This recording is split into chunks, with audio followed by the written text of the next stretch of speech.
મુખ્યમંત્રીશ્રીના નેતૃત્વમાં અને ભાઈ હર્ષભાઈના નાયબ મુખ્યમંત્રીશ્રીના નેતૃત્વમાં ચાલતી ભારતીય જનતા પાર્ટીની સરકારમાં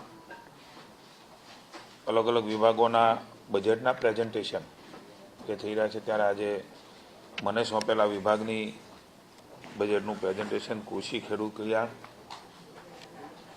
સહકાર, મત્સ્ય ઉદ્યોગ, ગૌસંવર્ધન, પશુપાલનના વિભાગમાં માંગણીઓની પણ વિધાનસભામાં મૂકાણી છે અને પસાર પણ થઈ છે. આપ સૌ પત્રકાર મિત્રોનું હું સ્વાગત કરું છું. અમારા સહકારના એસીએસ ભાઈ Shri Arunkumar Solanki, principal secretary agriculture Shri RC મીનાજી, એમડી ગુજરાત એગ્રો વિજય ખરાડીજી, રજિસ્ટ્રાર કોઓપરેટિવ્સ શ્રી મિતેશ પિંડ્યા, સંયુક્ત સચિવ નીતિન સાંગવાનજી, ફાલ્ગુનીબેન Thakar, RP Rajput director agriculture, પશુપાલનના બેન શ્રી ફાલ્ગુનીબેન, અમારા સૌ અધિકારીને આપ સૌ પત્રકાર મિત્રો, મેં હમણાં જ વાત કરી એમ રાજ્યનું બજેટ સેશન અતિ મહત્વનું કહી શકાય એવું વિધાનસભામાં સેશન ચાલી રહ્યું છે. બજેટ પણ રજૂ થયું છે, અલગ અલગ વિભાગોની માંગણીઓ પણ રજૂ થઈ છે અને કેટલાક વિભાગોની માંગણી પસાર પણ થઈ છે. સંસદીય બધી કાર્યવાહીના અંતે રાજ્યની જનતા માટે બજેટની જોગવાઈઓ અને એની અમલવારીની શરૂઆત થવાની છે, ત્યારે મુખ્યમંત્રીશ્રીએ પણ સતત મોનિટરિંગ કરીને માર્ગદર્શન આપીને આ બજેટ તૈયાર કર્યું છે. કનુભાઈ નાણામંત્રીશ્રીએ આ બજેટ વિધાનસભા ગૃહ સમક્ષ રજૂ કર્યું છે, ત્યારે અમારા બજેટની પણ જોગવાઈઓનું પ્રેઝન્ટેશન આપણે કરી રહ્યા છે ને આપણા માધ્યમથી સમગ્ર રાજ્યની જનતાને, ખાસ કરીને કૃષિ, સહકાર, પશુપાલન, ગૌસંવર્ધન અને મત્સ્યોદ્યોગ સાથે જોડાયેલા તમામ લોકો સુધી પહોંચે એવી આપ સૌ પાસે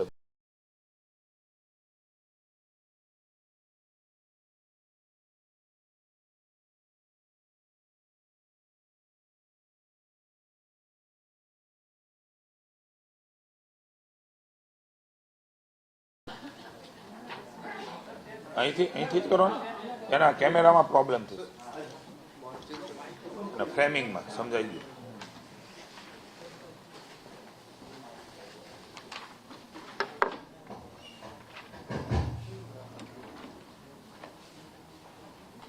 નમસ્કાર.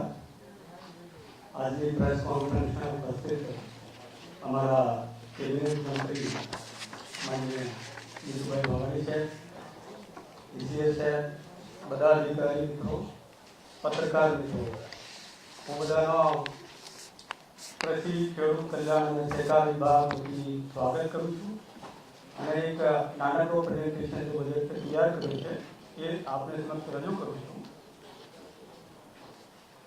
કૃષિ, ખેડૂત કલ્યાણ અને સહકાર વિભાગના 5 પાયાઓ છે. એ 5 પાયાઓ આધારે મારી મંત્રીશ્રીના માર્ગદર્શન હેઠળ બજેટ તૈયાર કરેલો છે. આમાં પહેલો પાયો જો છે આપણે કૃષિ એક પાયો છે કે આ કૃષિમાં આપણું ઉત્પાદકતા વધારો અને ટેકનિક ડ્રિવન કૃષિ પરિવર્તન ઉપર આખો ભાર મૂક્યો છે. અમે આપણી જેટલી પાકો છે આમે 15 થી 20% સુધી આપણે વધારવાનો એક આયોજન છે.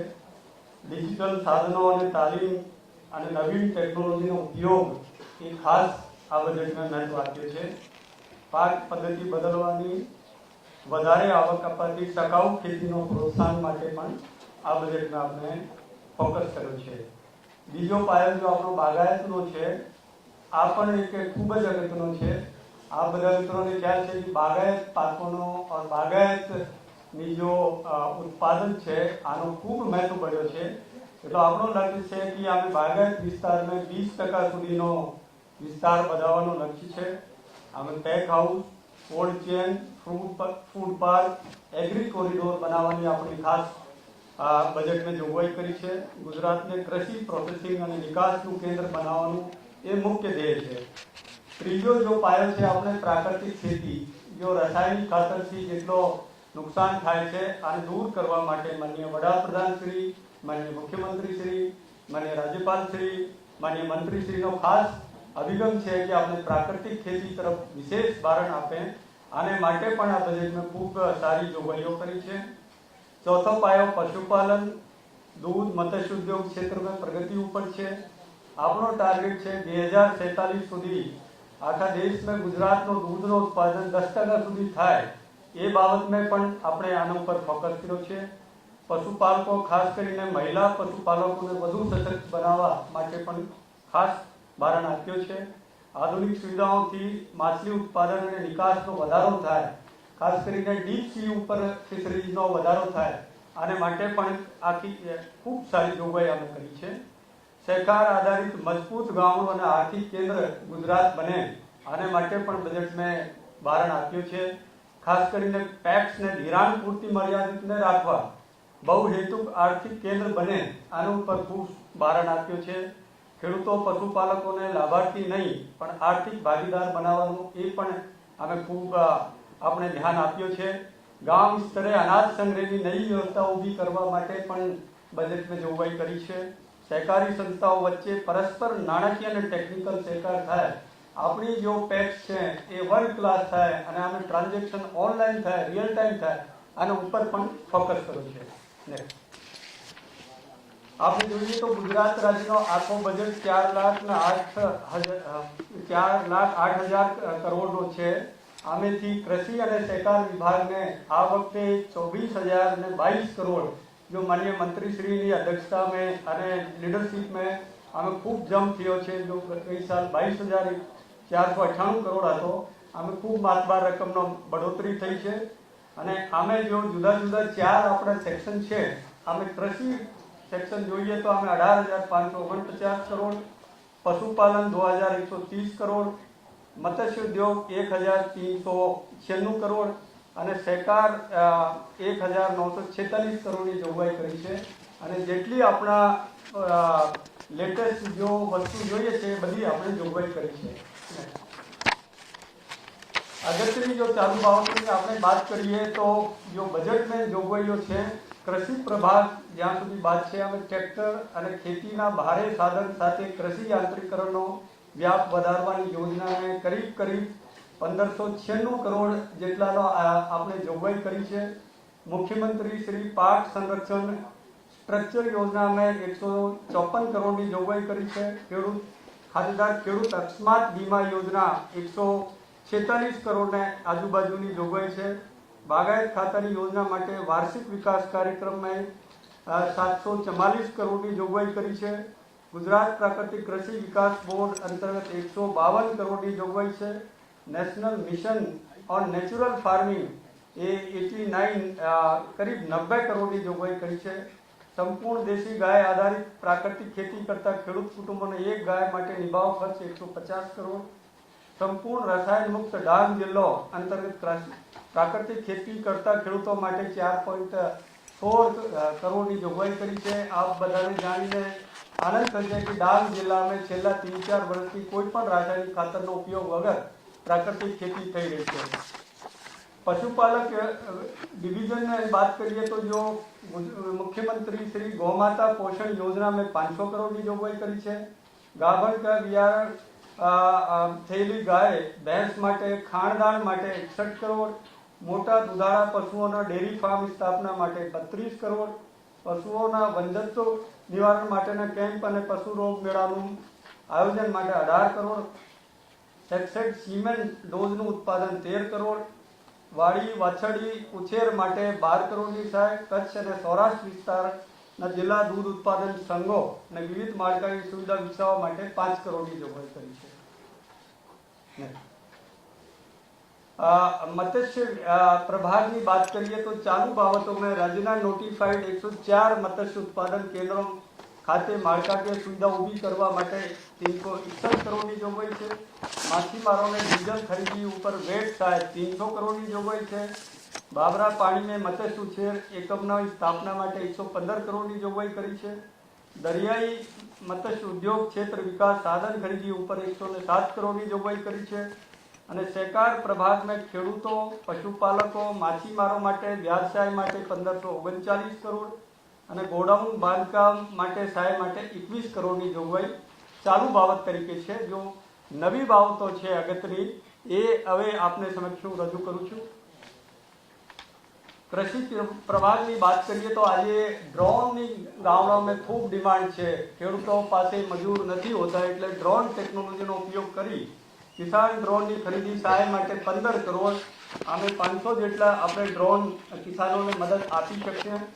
એગ્રો સર્વિસ પ્રોવાઇડર યોજના માનનીય મુખ્યમંત્રી શ્રીની સૂચના હતી કે નાના ખેડૂતો ટ્રેક્ટર નહીં ખરીદી શકતા તો એટલે તમે પેક્સ બનાવો તાલુકા કક્ષાએ અને ત્યાં સાધન રાખો અને એ સાધનો મારફત ઓછા રેન્ટ પે નાના કિસાનોને પણ લાભ મળે. આને માટે એગ્રો સર્વિસ પ્રોવાઇડર યોજનામાં 10 કરોડ, કૃષિ તકનીકી માટે 6 સેન્ટર ઓફ એક્સલન્સ ઊભા કરવાના છે. આને માટે 12 કરોડ, બાગાયત ફળ પાકો ફિલ્ડ કવરથી ગુણવત્તાયુક્ત ઉત્પાદન, આદુ હળદર જેવા રાઇઝોમેટિક પાકોનો પ્રોત્સાહન, બહુસ્તરીય પદ્ધતિ ફળ પાકો વાવેતર વિસ્તાર વધારવા માટે 49 કરોડ. કૃષિ લગત 6 મુખ્ય સ્થળો પર ઇન્ફ્રાસ્ટ્રક્ચર એટલે કે ત્યાં સારો ભાવ મળે લોકોને. આને માટે બાવળા, ગોંડલ, સુરત, ધોલારા, એસઆઈઆર, જંબુગામ, ડીસા ખાતે આ સેન્ટરો બનાવવાના છે ઇન્ફ્રાસ્ટ્રક્ચર. આને માટે 69 કરોડ, 69 કરોડ. અમદાવાદના ત્રાગડ ખાતે agri business and innovation hub માનનીય મંત્રીશ્રીની ખાસ સૂચના હતી કે આપણે એક એવો હબ બનાવીએ જ્યાંથી કે એગ્રીકલ્ચરનો બિઝનેસ હબ મળે. આને માટે 22.50 કરોડ.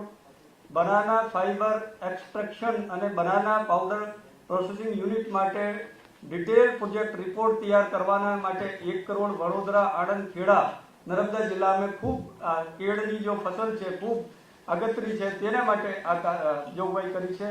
એગ્રો ઇન્ડસ્ટ્રીયલ કોરિડોર માટે ડિટેલ્ડ પ્રોજેક્ટ રિપોર્ટ જો આપણે બોટાદથી પીપાવા બંદર અને બીજો આપણે સુરેન્દ્રનગરથી પોરબંદર એ 2 કોરિડોર બનાવવાના છે જો આખાના આખા આપણા એક્સપોર્ટ ઓરિએન્ટેડ કોરિડોર હશે. આને માટે 1 કરોડ. વાવ, થરાદ ખાતે ફૂડ પાર્કની સ્થાપના માટે ડિટેલ્ડ પ્રોજેક્ટ રિપોર્ટ માટે 1 કરોડ રૂપિયા.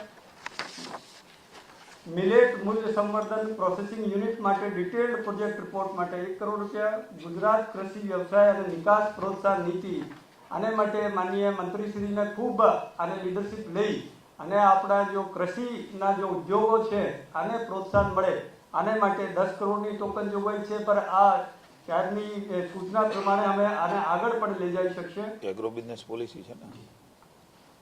પ્રાકૃતિક ખેતી હેન્ડ હોલ્ડિંગ અને સર્ટિફિકેશન માટે 8.40 કરોડ.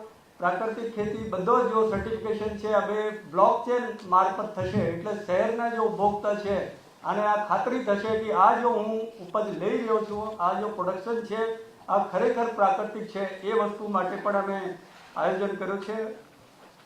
રાજ્યમાં પ્રાકૃતિક ઉત્પાદનોની બજાર સુવિધા ઊભી રહે આને માટે 9.37 કરોડ. રાજ્યના દરેક જિલ્લામાં પ્રાકૃતિક ખેતી માટે સેન્ટર ઓફ એક્સલન્સ ઊભા કરવા માટે 20 કરોડ. આ ચાલુ સાલમાં 4 સેન્ટર લેવાના છે પર દરેક જિલ્લામાં આ સેન્ટરો બનાવવાના છે. પ્રાકૃતિક કૃષિ ઉત્પાદનોનો માર્કેટિંગ અને બ્રાન્ડિંગ માટે 1 કરોડ રૂપિયા. એટલે કે પ્રાકૃતિક ઉત્પાદ બધા લોકોને મળે, શહેરમાં જેટલા લોકો છે આને પણ મળે. આને માટે પણ જોગવાઈ રાજ્ય સરકાર શ્રીને કરી છે. રાજ્યની કૃષિ યુનિવર્સિટીઓમાં કૃષિ શિક્ષણના કાર્યક્રમના સુદૃઢીકરણ માટે જામનગર, ભુજ, ખેડ બ્રહ્મા ખાતે કોલેજો, હોસ્ટેલની નવી માળખાકીય સુવિધા માટે 40 કરોડ રૂપિયા. એવી જ રીતે પશુપાલન ડિવિઝનની વાત કરીએ તો પશુઓમાં ગર્ભધારણ નિદાન કરવા માટે રેપિડ ટેસ્ટ કિટ માટે 10 કરોડ. રાજ્યના પશુઓમાં IVF-થી ગર્ભધારણ માટે સહાય માટે 1 કરોડ. પશુ રોગ નિદાન માટે કિટ અને સાધનોની સુવિધા ઊભી કરવા અને 3 નવી પશુ રોગ નિદાન લેબોરેટરી સ્થાપના માટે 3 કરોડ. પશુપાલન ખાતાની સંસ્થાઓના માળખાકીય વિકાસ સંસાધન સહાય હેતુ પશુ આરોગ્ય કલ્યાણ સમિતિને આર્થિક સહાય 34 કરોડ. જેમ આપણે રોગી કલ્યાણ સમિતિ છે આ રીતે પશુ આરોગ્ય કલ્યાણ સમિતિનો પણ આમે સમાવેશ કર્યો છે. પશુ દવાખાના, પ્રાથમિક પશુ સારવાર કેન્દ્રો, વેટનરી પોલિટેકનિક ઉપકેન્દ્રો, મથકના માટે નવી મકાન બાંધકામ અને હયાત મકાનોનો નવીનીકરણ માટે 57 કરોડ, રીઝન શું? કામધેનુ યુનિવર્સિટી હેઠળ વેટનરી કોલેજ ભુજ, કચ્છ, રાપર, હિંમતનગર, નવસારી, સરદારનગર, દાંતીવાડાનું સુદ્રઢીકરણ માટે 26 કરોડ, કામધેનુ યુનિવર્સિટી માટે પંચગવ રિસર્ચ સેન્ટર માટે 2 કરોડ. પશુપાલન એટલે કે સહકારમાં આવે છે ત્યારે એસીએસ માની સોલંકીજી પણ એમાં કંઈ પૂરક બનીને માહિતી આપના સુધી મળે એના માટે ડિટેલ થોડી વાત કે પણ એમાં આપને કરશે.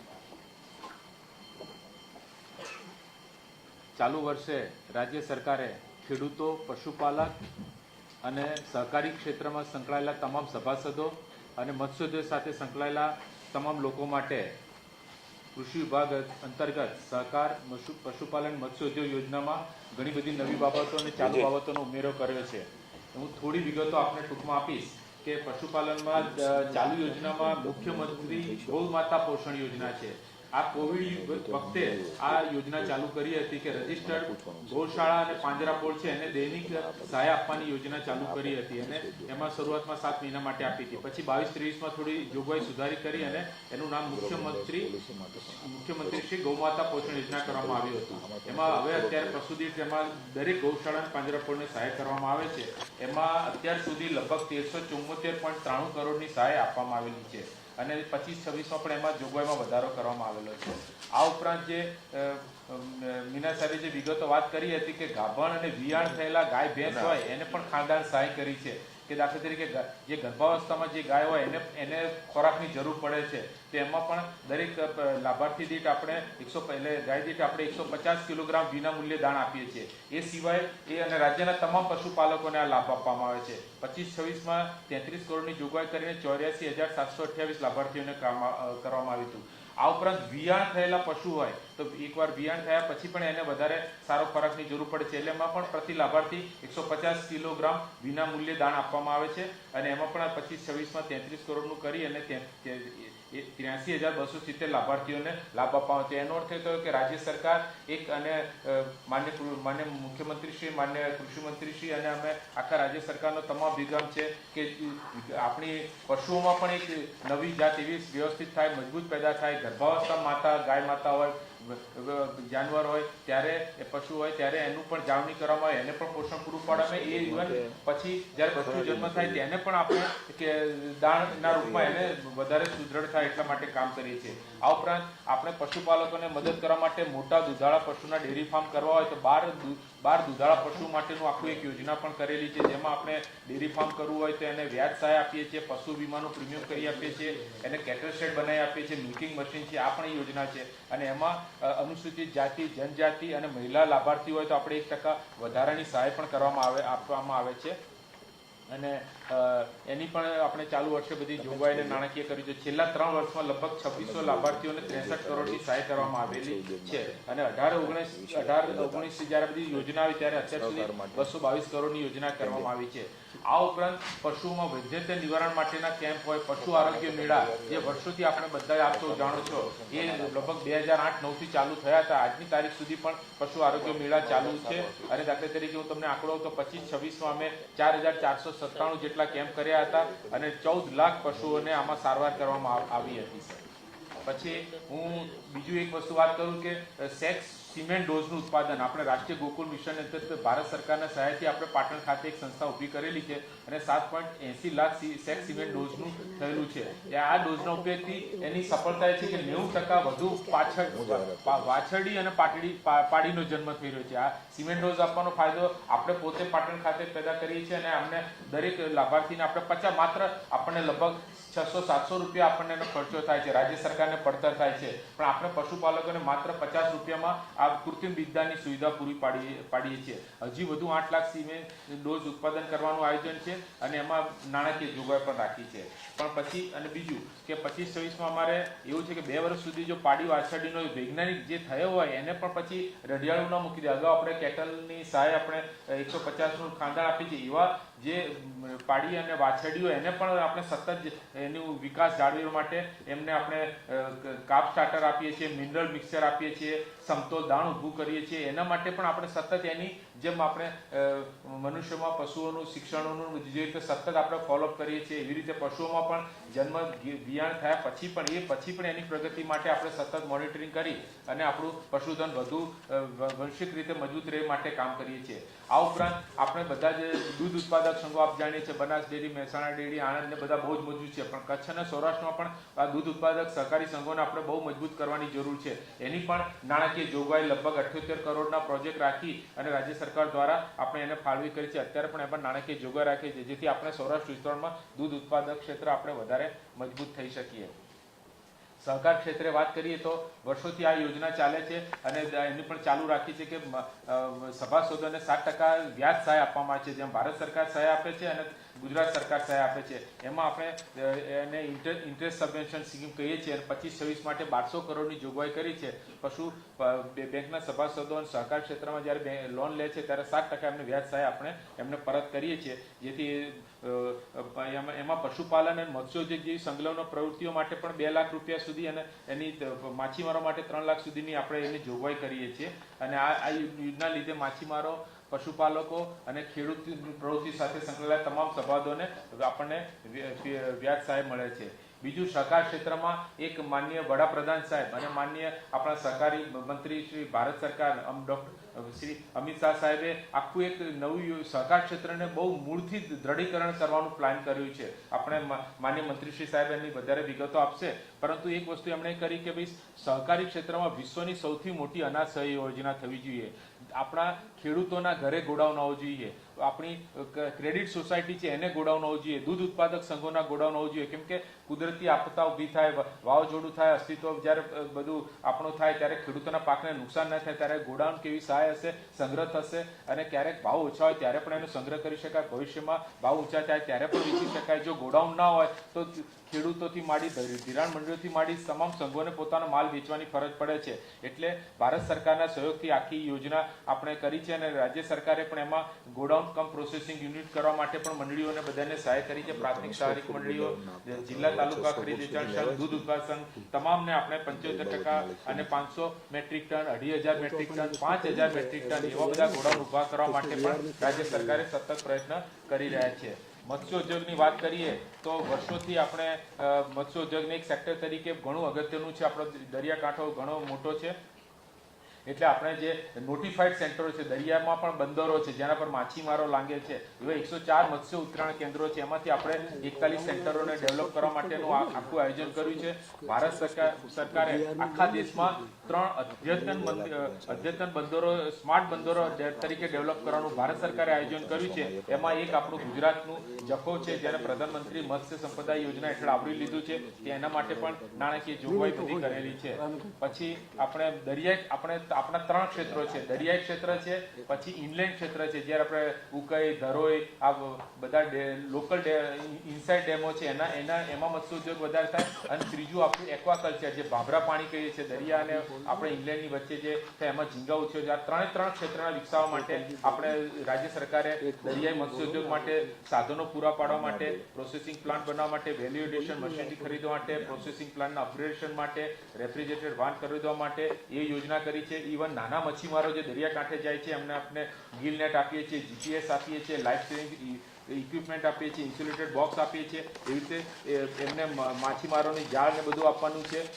આપણે તમામ એક જ મિનિટમાં પૂરું કરું સર. અને જે માછીમારો દરિયાકાંઠે જાય છે એમની બોટો માટે પણ આપણે ડીઝલ રેટ સબસિડી આપીએ છીએ. આપણે 15 રૂપિયાની મર્યાદામાં છે, અત્યારે 12 રૂપિયા ને 30 પૈસા જેટલી અમને આપણે ડીઝલ સહાય કરીએ છીએ. અને ભાભરા પાણીની વાત કરી તેમ પ્રમાણે ઝીંગા ઉછેર માટે પણ રાજ્ય સરકાર સતત પ્રયત્ન કરી રહી છે. એટલે રાજ્ય સરકારનો તમામ અભિગમ તમામ ક્ષેત્રે, કૃષિ ક્ષેત્ર, પશુપાલન ક્ષેત્રે, મત્સ્યોદ્યોગ અને સહકાર ક્ષેત્રે તમામ સભાસદોના લોકોના વિકાસ માટેની વિવિધ યોજના ચાલુ અને નવી બાબતો રાજ્ય સરકાર લઈને આવી છે. એક ડીપસી અમારી નવી યોજના છે, વિજય ખરાડી જરા બધાને ધ્યાને રહી કે ગુજરાતમાં પ્રથમવાર છે.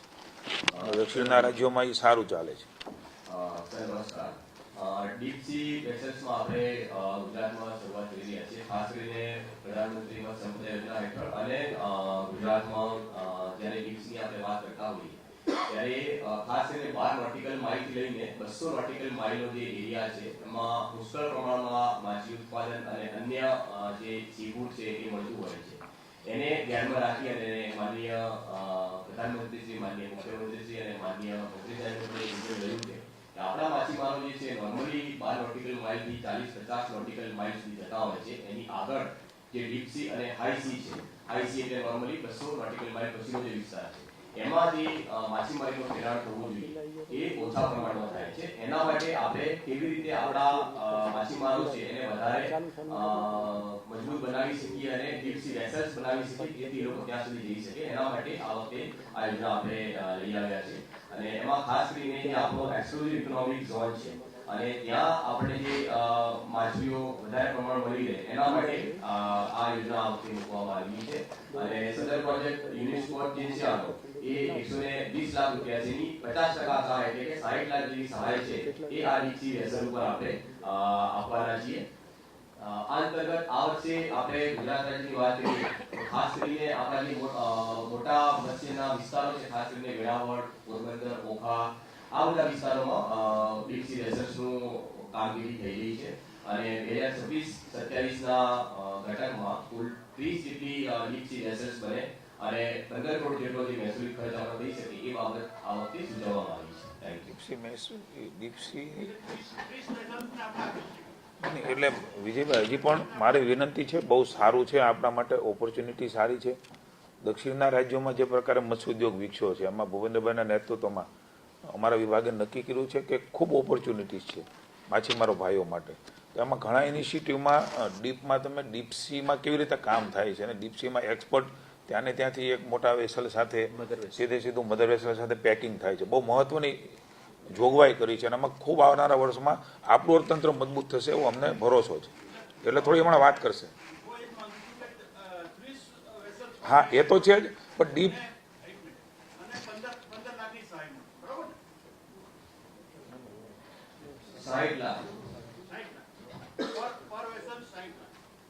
વેસલ ખૂબ મોટું હોય છે, મધર વેસલ હોય છે, સમજાવો. આમાં મધર વેસલ હોય છે અને મધર વેસલની સાથે એના નાના ડોટર વેસલ પણ હોય છે. એટલે મધર વેસલ જે હોય છે એ નોર્મલી જ્યારે ડીપ સીમાં હાઈ સીમાં જતા હોય છે ત્યારે એની જે પણ મત્સ્ય ઉત્પાદન થતું હોય એ બધું જ મત્સ્ય ઉત્પાદન, કારણ કે આ જે પેરિશેબલ કોમોડિટી છે, આમ તમે એટલા દૂર ગયા હો ભાઈ પાછા લઈને આવો ત્યાં સુધીમાં માછલીનો બગાડ ને એ બધા પ્રશ્નો ઉપસ્થિત થાય છે. એટલા માટે મધર વેસલ્સમાં આ બધું જ ઉત્પાદન આવી જાય એના પછી એનું પ્રોસેસિંગ જે છે એ પ્રોસેસિંગ પણ મધર વેસલ્સમાં જ થાય અને મધર વેસલ્સમાં એ પ્રોસેસિંગ થાય અને દરિયામાં જ થાય. હા, દરિયામાં ત્યાં જ પેકિંગ થાય અને એ પ્રોસેસિંગ પછી આપણે એક્સપોર્ટ પણ કરી શકીએ. એ પ્રકારની વ્યવસ્થા છે મધર વેસલ અને વિથ ડીપ સી જે છે આપણે કરવા જઈ રહ્યા છીએ. માગણી આવશે એમ અત્યારે 30ની નહીં, અત્યારે ક્યાં એક થઈ જ નથી રહ્યું. તમને સમજાવું, અત્યારે એક પણ થઈ નથી રહ્યું, નવી બાબત છે. હા, જે કરવા માગશે એમાં અત્યારે પ્રાઇમરી જે નક્કી કર્યું છે એમાં એમને સહાય આપીશું, જેને જવું છે એને આપીશું. ને ભવિષ્યમાં આપણે આ બિઝનેસ વિકસાવવા માગીએ છીએ. આ એક બહુ મોટો ઉદ્યોગ બની શકે એવી સંભાવનાઓ આમાં પડી છે. એને ઇમ્પ્લિમેન્ટેશન છે, એમને સહાય છે, મદદ છે અને ભવિષ્યની અંદર વધારે જરૂર પડે તો વધારે પણ વેસલ અમે આપીશું. એગ્રો બિઝનેસ પોલિસીની એક મહત્વની વાત મિત્રો આપના માધ્યમથી, કદાચ માગણીઓ ઉપર અમે સમયની મર્યાદામાં વાત ન કરી શકીએ, પણ એગ્રો બિઝનેસ પોલિસી એ ખેડૂતો માટે અતિ મહત્વની પોલિસી છે અને એમાંથી એનું પેકિંગ, એમની વ્યવસ્થાઓ, ગામડામાં બેઠો હોય તો એને પણ એ પ્રકારની મદદ 125 કરોડ સુધીની. થોડી ડીપમાં 2-3 મિનિટમાં વાત આપી દીધી. આ વખતે આપણે પ્રથમવાર બેઝિકલી એગ્રી બિઝનેસ પોલિસી એટલે કે ગુજરાત કૃષિ વ્યવસાય અને નિકાસ પ્રોત્સાહન નીતિ ને પુટઅપ કરી છે. એમાં ખાસ કરીને આપણે ત્યાં બે પ્રશ્નો છે. એક તો વધારેમાં વધારે જે રો મટીરિયલ છે એનું વેલ્યુ એડિશન અને ફૂડ પ્રોસેસિંગ કેવી રીતે થઈ શકે, અને બીજું કે એકવાર પાક પાકી જાય છે પછી એનું હાર્વેસ્ટિંગ લેતા હોય ત્યારે એનું નુકસાન કેવી રીતે આપણે ઓછું કરી શકીએ છીએ. આ બે બાબતોને ધ્યાનમાં રાખીને ગુજરાત કૃષિ વ્યવસાય નિકાસ પ્રોત્સાહન નીતિને આપણે આ વખતે લઈ આવ્યા છીએ. એમાં ખાસ કરીને ખેડૂતોની ઉપજ માટે એમને યોગ્ય અને સારો ભાવ મળે, કૃષિ આધારિત જે ઉદ્યોગો છે એને સારી સહાય મળે અને એની સાથે સાથે એગ્રો સ્ટાર્ટઅપ અને ઇન્ક્યુબેશન સેન્ટર છે એને પ્રોત્સાહન મળે એના માટે પણ છે. ગ્રામ્ય વિસ્તારમાં રોજગારી નવી તકો ઊભી થાય, એની સાથે સાથે આપણી જે વેલ્યુ એડિશન ને ફૂડ પ્રોસેસિંગથી બ્રાન્ડિંગ અને માર્કેટિંગ પણ આપણું સારી રીતે વિકસે એના માટેના પ્રયત્નો છે. ભવિષ્યમાં આપણે નિકાસ અને કૃષિ અને ફૂડ પ્રોસેસમાં ઉત્પાદન નિકાસ વધારી શકીએ એના માટેની આ પોલિસી આપણે લઈ આવ્યા છીએ. ખાસ કરીને આમાં વાત કરું તો આપણા જે વિઝન અને લક્ષ્યો છે એમાં આપણા જે ટોટલ 50 લાખ જેટલા ખેડૂતો છે એમની આવક વધી શકે એના માટેનો પ્રયત્ન છે. એની સાથે સાથે કૃષિ સેવાઓ સાથે જે સંકળાયેલા હોય એવા 500 થી વધારે સ્ટાર્ટઅપને પ્રોત્સાહન, કૃષિ વ્યવસાય અને ખાદ્ય પ્રક્રિયા ક્ષેત્રોમાં 1 લાખ કરોડથી વધુનું રોકાણ અને આશરે અત્યારે આપણે ટોકન જોગવાઈ 10,000 કરોડની કરી છે, પણ માનનીય મંત્રીશ્રી બાબતે વધારે આપણને જાણ કરશે. 5,000 જેટલા કૃષિ સાહસિકોને મૂલ્યવર્ધન કૃષિ વ્યવસાય માટેની આપણે સહાય આપીએ છીએ અને એમાં અલગ અલગ કેટેગરી આપણે બનાવી છે, જેમાં આપણું જે લક્ષ્ય છે નોર્મલી આપણા જે માઇક્રો સ્મોલ અને મીડિયમ એન્ટરપ્રાઇઝ હોય છે જે ફૂડ પ્રોસેસિંગ સાથે સંકળાયેલા હોય છે એમના માટે આપણે 60% અને 1 કરોડ સુધીની સહાય આપી શકીએ. શ્રેણી 2 માં આપણે સ્મોલ અને મીડિયમ લીધું છે, એમાં આપણે 35% સુધી 20 કરોડ સુધીની સહાય આપી શકીએ એ રીતે આપણે એમાં પ્રપોઝ કરેલું છે. શ્રેણી 3 છે એમાં basically custom hiring centre, aggregators, testing lab અને કૃષિ ક્ષેત્રે જે આઈટી કે ઉભરતા ટેક આધારિત સોલ્યુશન કોઈ લઈને આવતું હોય તો એવા સ્ટાર્ટઅપને પણ સહાય આપીએ છીએ. અને શ્રેણી 4 જે છે એ બેઝિકલી એફએફપીઓ જે છે, એસએચજી છે, કૃષિ ખાદ્ય પ્રક્રિયા સાથે જોડાયેલા આપણા સહકારી મંડળીઓ હોય છે એમને સહાય આપવાનું આપણે આની અંદર સૂચવ્યું છે.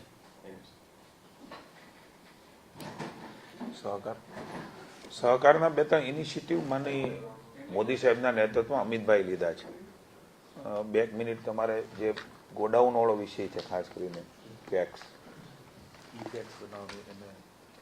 માન્ય મંત્રીશ્રીએ ચર્ચા કર્યા મુજબ કેન્દ્રીય ગૃહ અને સહકારિતા મંત્રી માન્ય અમિત શાહ સાહેબ દ્વારા જે નવા ઇનિશિયેટિવ સહકારી ક્ષેત્રમાં શરૂ કરવામાં આવ્યા છે એમાં માન્ય એસીએસ સાહેબે માહિતી આપી world's largest grain storage programme શરૂ કર્યો.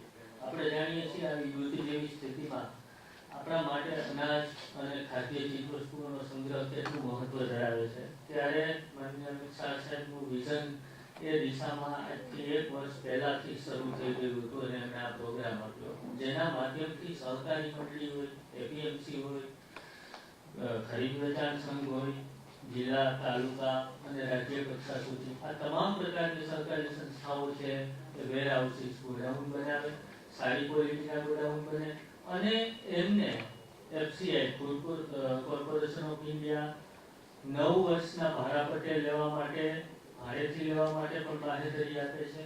એટલે સરકારી સંસ્થાઓને એના માધ્યમથી ખેડૂતોને આનો ખૂબ મોટો લાભ મળે એ માટે માનનીય મંત્રીશ્રીના માર્ગદર્શન હેઠળ આ નવી યોજના વર્લ્ડ્સ લાર્જેસ્ટ ગ્રેન સ્ટોરેજમાં આપણે ગોડાઉન સહાય સ્કીમની બજેટમાં અત્યારે સુધી સહકારી મંડળીઓ એ માત્ર ને માત્ર ધિરાણનું કામ કરતી.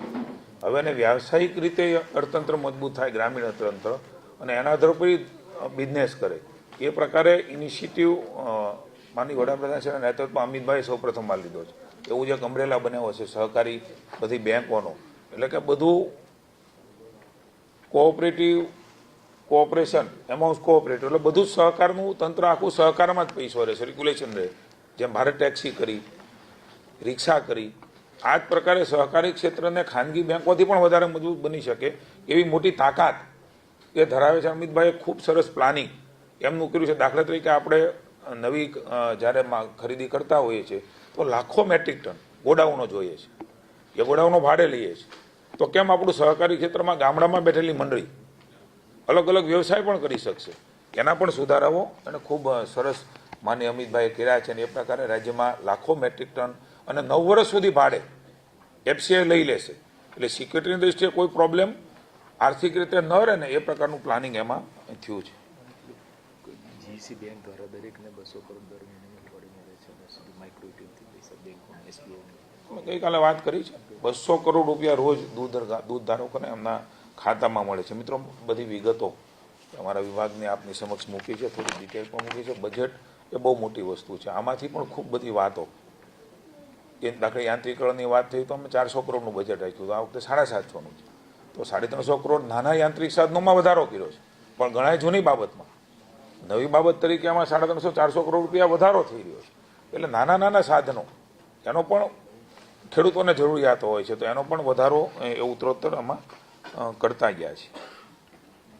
મિત્રો, 2-3 બાબતો આ પ્રશ્નોત્તરી કરો એ પહેલાં માનનીય મુખ્યમંત્રીશ્રીના માર્ગદર્શન નીચે પાંજરાપોળના ગૌશાળાની એટલે ગૌમાતા પોષણ યોજનામાં 4,42,000 પશુઓને લાભ મળી રહ્યો છે.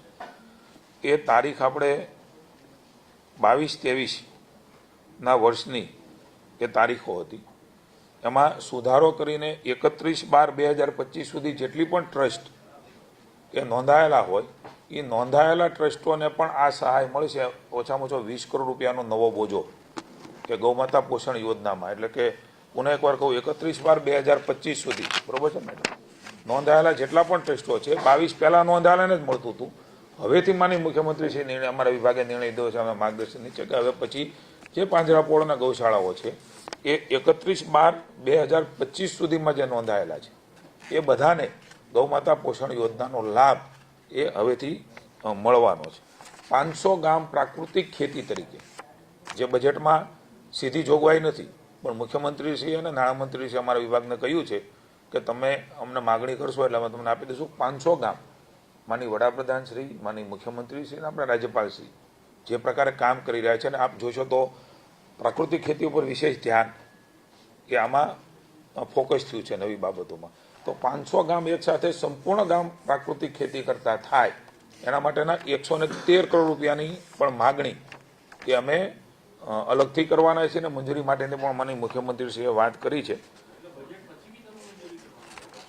આ અવિરત ચાલતું હોય છે, બજેટમાંથી જ આવે એવું નથી હોતું. કોઈ પણ વિભાગ એ પછીથી એમને જરૂરિયાત હોય ત્યારે રાજ્યના નાણાં અને નાણાં ખાતામાંથી આ ચાલતી પ્રક્રિયા છે. પણ મહત્વનું એટલે છે કે બજેટ ચાલે તેમાં, એવી જ રીતે 10 કરોડ રૂપિયા એગ્રી બિઝનેસ પોલિસીમાં આપને કહ્યું, એમાં 1300 કરોડ રૂપિયાની અમારી માગણી છે.